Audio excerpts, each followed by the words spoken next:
Welcome to my channel blogs with Rupa. আপনাদের সবাইকে স্বাগত জানিয়ে আবারও চলে এসেছি আরেকটি নতুন রেসিপি নিয়ে। আজকে আপনাদের সাথে যে রেসিপিটি শেয়ার করছি সেটি এই বর্ষার মরশুমে একদম নরম তুলতুলে ফ্লপি তালের বড়া রেসিপি। এটা ভেতর থেকে যেমন সফট নরম হবে, ওপর থেকে তেমনি মুচমুচে হবে। ভীষণই সুন্দর এই তালের বড়া। তো চলুন আমি কিভাবে বানাচ্ছি আজকে সেটাই আপনাদের সাথে পুরো শেয়ার করছি। আমি এখানে দেখো তালের পালস নিয়ে নিয়েছি 2 কাপ। এই যে কাপটা দেখতে পাচ্ছেন, এই কাপের 2 কাপ পরিমাপে আমি এখানে তালের মাড়ি বা তালের পালস নিয়ে নিয়েছি। আর তার সাথে এখানে অ্যাড করছি পৌনে 1 কাপ মতো সুজি। আর তার সাথে এখানে আবারও অ্যাড করে দিলাম ময়দার পরিমাণটাও আমি দেখিয়ে দিচ্ছি। দেখো 1 কাপ দিলাম, আর দেব অল্প 1 কাপ থেকে একটু কম, আবারও 1 কাপ দিলাম, মানে 1 কাপ আর আরেক কাপের থেকেও অল্প একটু কম দিয়েছি। আর তার সাথে দিয়ে দিলাম এখানে আবারও 1 কাপ পরিমাপে চিনি। আমি কিন্তু এই কাপটার মাপ করেই সম্পূর্ণটা জিনিসগুলো উপকরণগুলো নিয়ে নিচ্ছি, যাতে আপনাদের সুবিধে হয় বুঝে নেওয়ার জন্য। আর তার সাথে দিলাম স্বাদ মতো নুন। যে কোনো মিষ্টি রেসিপিতে নুনটা দেবেন, মিষ্টির স্বাদটা ভীষণ সুন্দর ব্যালেন্স করে। আর দিয়ে দিলাম এখানে 1/2 চামচ মৌরি। দিয়ে সব কিছু উপকরণকে খুব ভালো করে মিশিয়ে নেব হাত দিয়ে। তো আপনারা চাইলে হাতের পরিবর্তে যদি চামচ দিয়েও মাখিয়ে নেন সেক্ষেত্রেও হবে, কিন্তু হাতে করেই মাখিয়ে নিলে খুবই সুবিধে হয়। এইভাবে খুব ভালো করে মাখিয়ে নিতে হবে সমস্ত কিছু। আর এখানে যেহেতু সুজি আছে, সুজিটা ফুলবে আর চিনিটাও কিন্তু গুলে যাবে। বেশ সুন্দর করে ভালো করে মাখিয়ে নিতে হবে।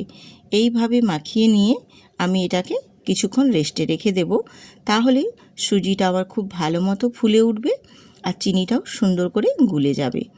তো সমস্ত কিছু উপকরণ খুব ভালো করে কিন্তু মিশিয়ে নিতে হবে। এই যে দেখছো যেরকমভাবে আমি মেখেছি, এটা কিন্তু আরেকটু ঘন হয়ে যাবে সুজিটা ফুলে যাওয়ার কারণে। আর যাতে সুজিটা ফুলে গিয়ে বেশ সুন্দরভাবে সেট হয়, তার জন্য কিন্তু আমি 10 থেকে 15 মিনিট এটা ঢেকে রেখে দেব। আমি 15 মিনিট পরে ফিরে এসে তোমাদের দেখিয়ে দিচ্ছি। দেখো চিনিগুলো কত সুন্দরভাবে গলে গিয়েছে। আশা করি আমি আপনাদের দেখাতে পারছি যে চিনিটা কিভাবে গলে গিয়েছে। দানাগুলো কি সুন্দর গলে গিয়েছে সেটা কিন্তু পরিষ্কারভাবেই দেখা যাচ্ছে। এবারে আমি এই উপকরণের সাথে দিয়ে দেব অল্প সামান্য একটু বেকিং পাউডার। আর দেব এখানে আমি কিছুটা আমন্ড কুচি। আপনারা চাইলে এখানে নারকেল কোড়াও দিতে পারেন, কিন্তু আমি নারকেল কোড়াটা স্কিপ করেছি। অনেক ক্ষেত্রে গ্যাস অ্যাসিডিটির ভয় থেকে যায়, এই কারণে আমি নারকেলটাকে পুরোটাই একদম স্কিপ করে এখানে আমি দিয়েছি আমন্ড কুচি বাদাম, যেটা খেতে ভীষণ ভালো লাগবে। দিয়ে এবার আবারও খুব ভালো করে এটাকে মাখিয়ে নেব। এটা যত ভালো করে মাখানো হবে বড়াগুলো কিন্তু ততটাই ফ্লপি এবং সুন্দর হবে। আর সুজিটা অবশ্যই দেবেন, তাহলে বেশ বাইরে থেকে মুচমুচে ভাবটা সুজিতেই নিয়ে আসে। এইভাবে খুব ভালো করে মেখে নেব। আর তালের বড়াগুলো ভেজে নেওয়ার আগে ভালো করে কিন্তু ফেটিয়ে নিতে হবে। আর সুজি ময়দা সমস্ত কিছুটাই ফুলে গিয়ে একদম খুব ভালো মতো কিন্তু ব্যাটারটা রেডি হয়েছে। ঠিক এই রকমভাবেই ব্যাটারটা রেডি করতে হবে। খুব কিন্তু পাতলাও হবে না, আবার খুব ঘনও হবে না, তাহলে কিন্তু বড়াগুলো ভালো হবে না। এই রকমভাবে পুরো ব্যাটারটা রেডি করে নিতে হবে এই তালের বড়ার ক্ষেত্রে। দিয়ে এর থেকে আমি কীরকমভাবে একটা একটা করে বড়া ভেজে নেব, কিভাবে শেপ দেব সেটাও তোমাদের দেখিয়ে দিলাম। দেখো ঠিক এই রকমভাবে একটা একটা করে নেব আর গরম তেলের মধ্যে দিয়ে দেব। এই রকম প্রসেসে বানিয়ে নেবেন, ভীষণ সুন্দরভাবে বড়াগুলো রেডি হয়। আর এপাশে আমি গ্যাসের মধ্যেও দেখো তেল গরম করতে বসিয়ে দিয়েছি। এবারে একটা একটা করে আমি তালের বড়া ওই গরম তেলের মধ্যে ভাজতে দিয়ে দেব। এই তালের বড়া উপকরণ বানানোর ক্ষেত্রে সমস্ত উপকরণের থেকে তালের পালসটা যেন বেশি পরিমাণে থাকে, তাহলে তালের যে একটা ফ্লেভার থাকে বা তালের একটা মিষ্টতা থাকে সেটা কিন্তু ভীষণ পরিমাণে পাওয়া যাবে এই তালের বড়ার ক্ষেত্রে। ভীষণ সুন্দর হয় এবং ভীষণ ভালো লাগে। বেশ তালের বড়াগুলোকে দেখো একটা একটা করে আস্তে আস্তে করে তেলের মধ্যে দিয়ে দিয়েছি। আর বড়াগুলো ভেজে নেওয়ার সময় কিন্তু গ্যাসের ফ্লেমটা একদম লো টু মিডিয়ামে রেখেই ভেজে নিতে হবে। একদম গ্যাসটা লোতে রাখবে না, তাহলে একটার গায়ে আরেকটা জড়িয়ে যাবে, বড়াগুলো সুন্দর হবে না। লো টু মিডিয়ামে রেখে বড়াগুলোকে ভেজে নেবেন। খুব সুন্দরভাবে একদম গোল গোল হয়ে ফুলে উঠবে আর ভীষণ সুন্দরভাবে বড়াগুলো ভেজে রেডি হবে। আজকে আমার এই রেসিপিটি যদি ভালো লেগে থাকে তোমাদের, অবশ্যই কিন্তু পাশে থাকবেন।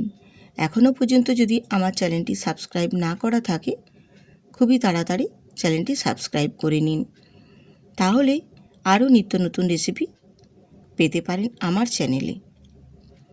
বড়াগুলোকে উল্টে পাল্টে আস্তে কষে একটু এপাশ ওপাশ করে উল্টে দেব। এই রকমভাবে উল্টে পাল্টে বড়াগুলোকে ভেজে নিতে হবে যতক্ষণ না পর্যন্ত সুন্দর একটা কালার চলে আসে। আর গ্যাসের ফ্লেমটা লো টু মিডিয়ামে রেখেই কিন্তু ভাজবেন, তাহলে ভেতর থেকে সুন্দরভাবে ভাজা হবে। ভেতরটা যেমন নরম হবে উপরটা তেমনি কিন্তু সুন্দর মুচমুচে হবে, ভীষণ ফ্লপি হবে, খেতেও ভীষণ সুন্দর লাগবে। আর এতটা পরিমাণে নরম সুন্দর হয়ে ভাজা হবে যেটা 2-3 দিন পর্যন্ত এই নরমটা থাকবে, ভীষণ ভালো লাগে খেতে। একবার হলেও বন্ধুরা বানিয়ে দেখবেন। এই বর্ষার আমেজে এখন বাজারে কিন্তু অনেকই তাল বেরিয়েছে, তাল নিয়ে এসে এইভাবে একবার বানিয়ে দেখবেন, খেতে ভীষণ সুন্দর লাগে। এই বর্ষার দিনে টিপটিপ বৃষ্টি পড়ছে, বাইরে কোথাও যাওয়ারও থাকবে না, এই রকম সুন্দর সুন্দর রেসিপি বানিয়ে বাড়িতেই মজা করে খেতে পারবেন বানিয়ে, কিন্তু ভীষণ সুন্দর লাগে এই তালের বড়া রেসিপিটি। একবার হলেও বানিয়ে দেখবেন। আর যদি ভালো লেগে থাকে অবশ্যই কিন্তু বন্ধুদের সাথে শেয়ার করে চ্যানেলটি সাবস্ক্রাইব করে পাশে থাকবেন। নতুন নতুন বন্ধুদেরও বলছি, এখনও যদি না সাবস্ক্রাইব করে থাকেন তাহলে ঝটপট করে সাবস্ক্রাইব করে সুন্দর করে একটা কমেন্ট করে দেবেন। আজকের এই তালের বড়া রেসিপিটি আপনাদের কাছে কেমন লেগেছে। তো আজ এখানেই শেষ করছি বন্ধুরা, দেখা হচ্ছে পরবর্তী আরেকটি নতুন রেসিপিতে। Thanks for watching.